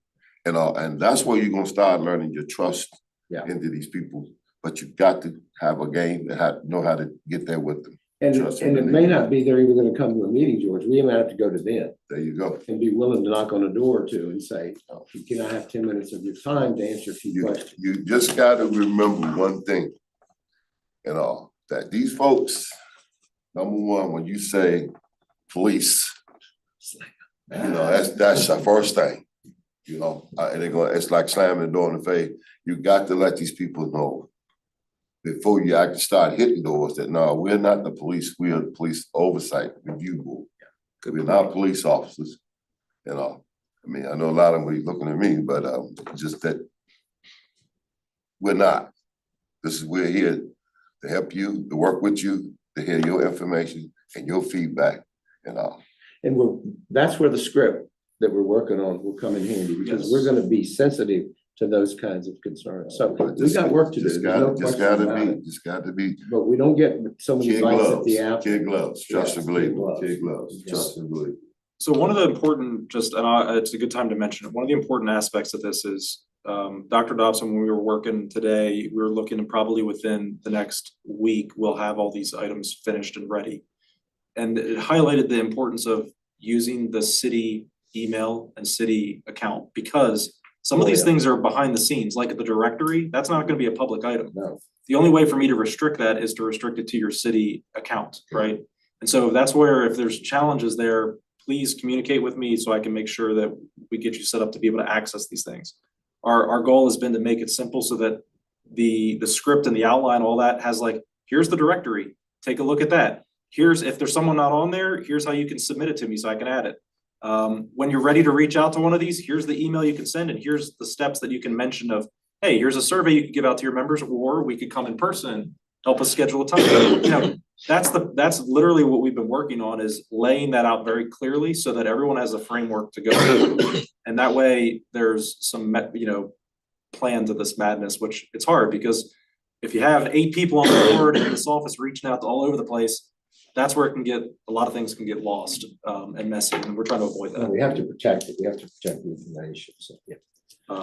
Excuse me. Well, that wraps up that section. Okay, can I get a motion to approve the work plan? Second? Second. All in favor? Aye. Thank you.